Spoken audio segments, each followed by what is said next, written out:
Hello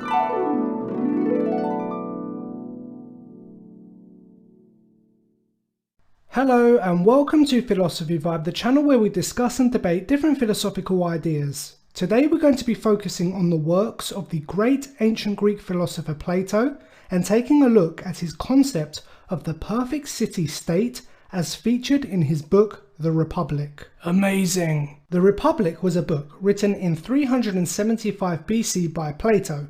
However, this book is presented as a dialogue between Plato's teacher Socrates and various other characters. As Socrates never actually wrote any of his philosophies down, there is a debate as to whether the views exposed in this book were actually Socrates' views and just documented or authored by Plato, or whether this was Plato's philosophy and Socrates was merely used as a character in the book. For the purpose of this video, we are going to refer to Socrates as the philosopher in question. So then, The Republic is a profound and intricate work that looks into topics such as what is justice, the good human, the happy life, and the perfect society. In this video, we are just going to look into Socrates' vision of the perfect society, and we will be analysing this hypothetical utopia and if we would agree this would be the best city-state to live in. Great, let's begin. Very well.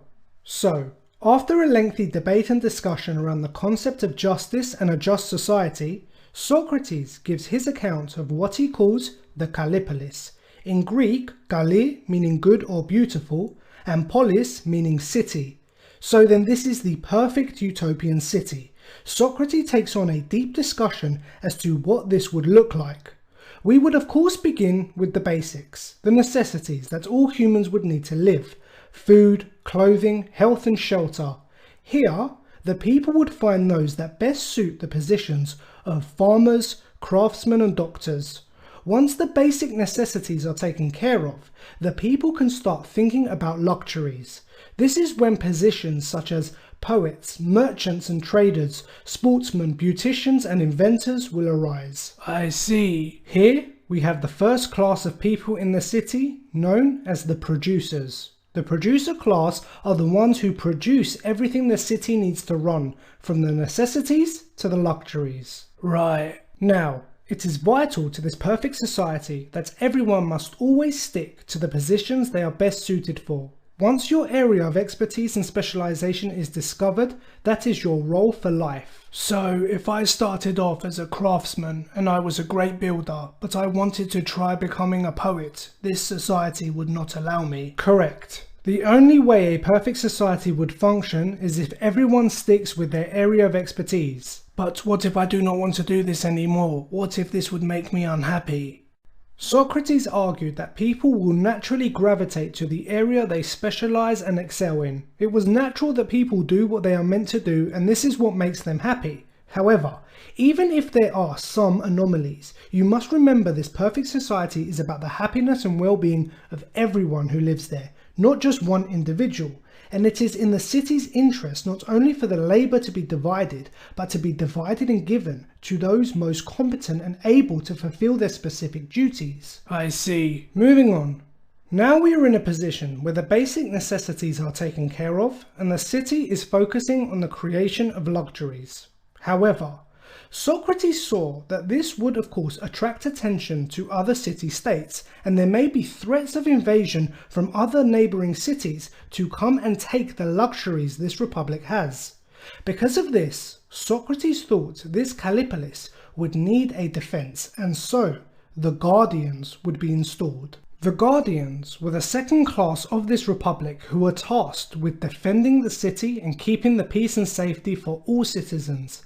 That means defending the city from external invasions, but also between the citizens themselves. The Guardians are effectively the Kallipolis' army with professionally trained soldiers. Yes, I understand. The Guardians will, however, require the right balance and temperament. They need to be tough but not ruthless.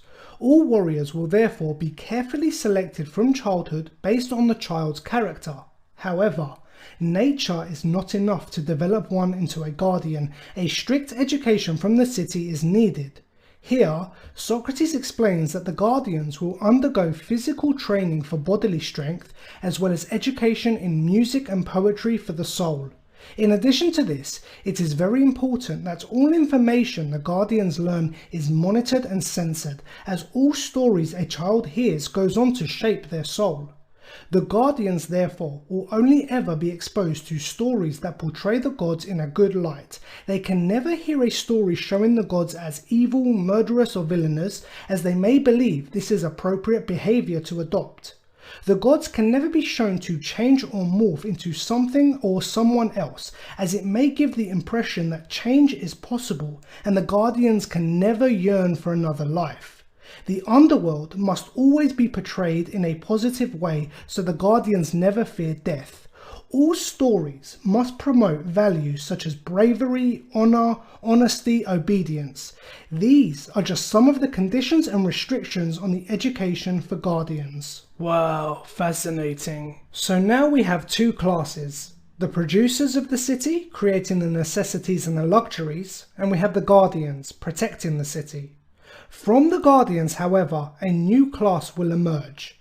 The wisest of the guardians will then be selected as the third and final class, the rulers. Whilst monitoring the training of the guardians, those who display the most wisdom after their years of training will be selected to undergo further extensive education to eventually become part of the ruling class.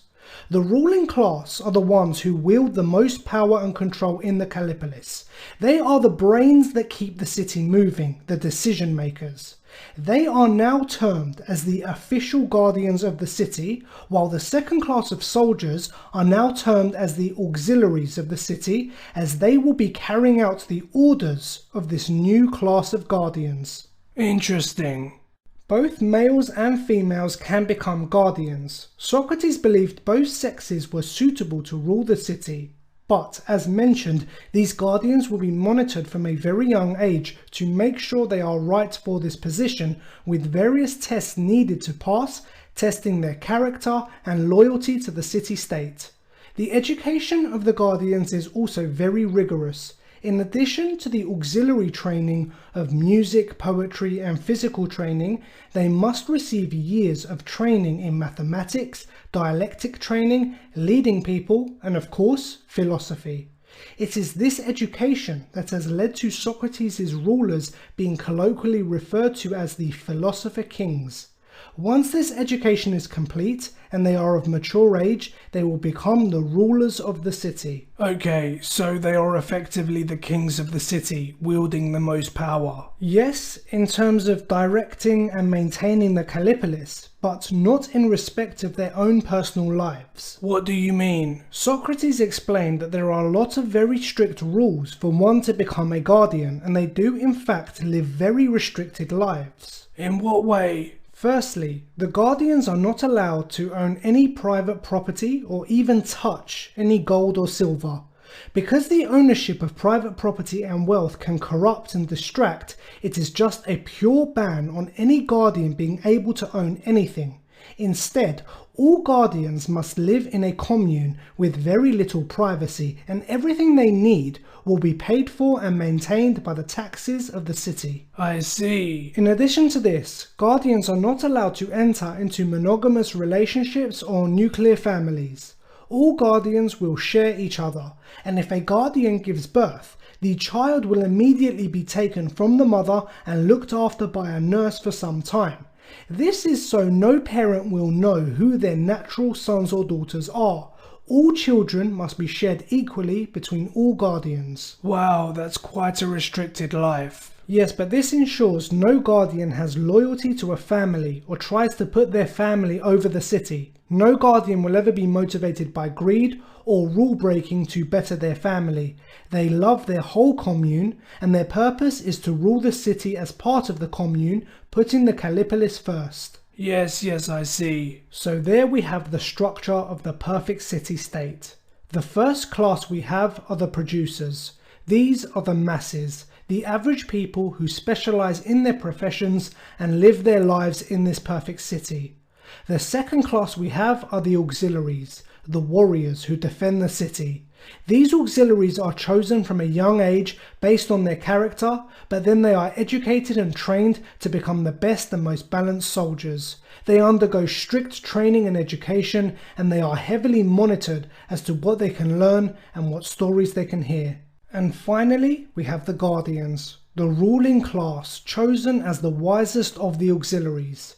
These rulers are incorruptible. They have no wealth, no private property, and no families. Their only loyalty is to the city and doing what is best for the city. These rulers go on to be deeply educated in philosophy and shaped to rule. Socrates believed that philosophers naturally make the best rulers as they are the wisest of people. They are better able to see the truth and to understand the life around them.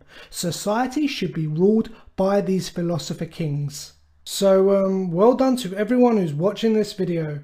Carry on, kings. Socrates argued that this societal structure is built on three core virtues: wisdom, courage, and moderation. Wisdom is the guardian class ruling over the city. Courage is the auxiliary class defending the city, and moderation is the producer class understanding the power balance and following it.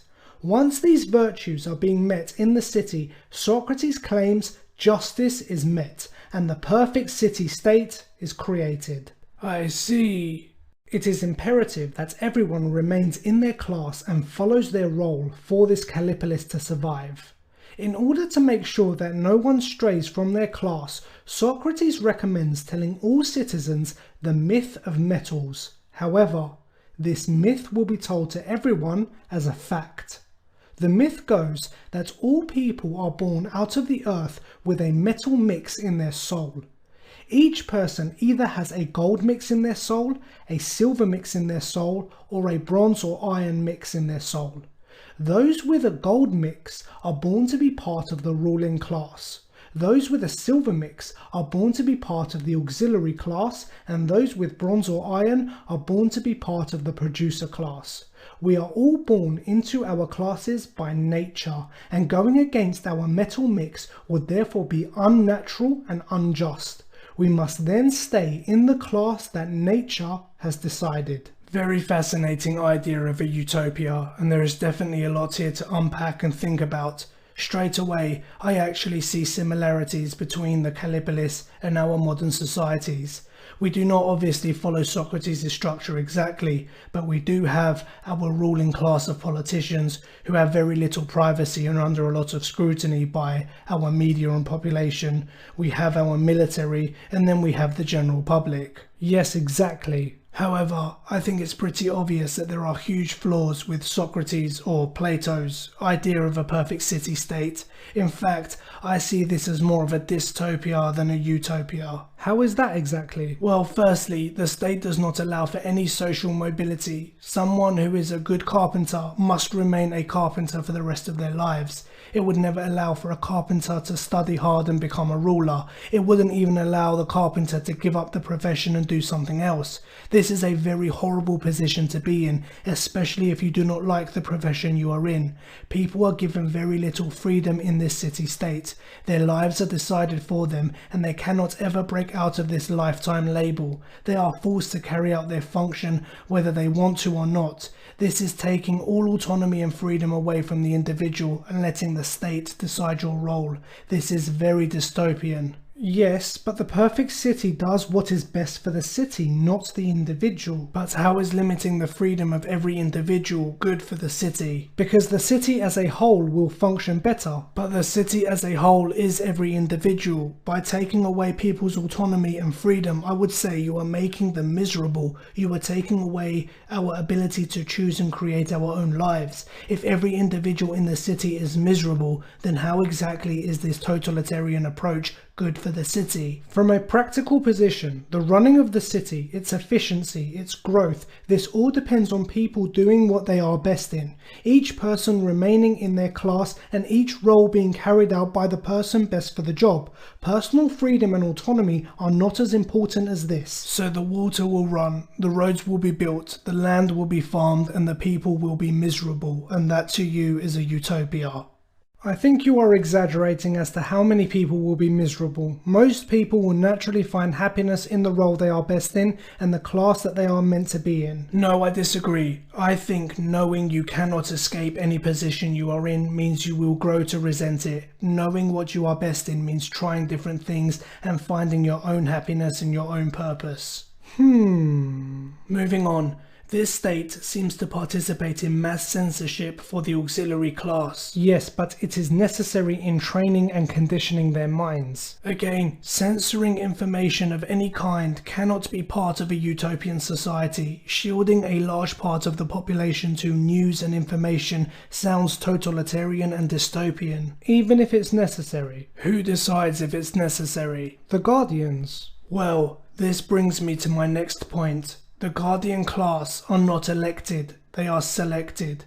They are then cut off from the world, live in a commune, and spend their time learning philosophy. Now, don't get me wrong, I love philosophy, but I believe in order to be a good ruler, you need more than theoretical knowledge and philosophy theories. You need to be able to understand. It is not about knowing, it is about understanding. You need to understand what it's like to have a family, to work for a living, to pay taxes, to pay a mortgage, to have food bills and utility bills, to walk the pavements, use the roads, send your kids to school. The Guardian class is so cut off from the real world. They live in a commune and read philosophy all day. How on earth can they understand the common man? How can they rule over a city they are so detached from? They are trained in the art of ruling. They learn about their city and how to lead. No. Reading a book on ruling is not the same as actually ruling. As I said, it is not enough for a ruler to know. A ruler needs to understand. I think these philosopher kings are ignorant of the real world and the worst kind of rulers you could have. Interesting. And my final point. Any state that must practice mass deception in order for the population to go along with their structure can never be a legitimate state. The fact that Socrates or Plato needs to invent the metal myth for people to accept the structure just shows how deeply flawed it is. A true perfect society would have people flocking to it. It would stand on its own merit. It would not need to be built on deception and lies. In addition to this, the metal myth is ridiculous in itself, and no sane-minded person would ever believe such nonsense. Good point.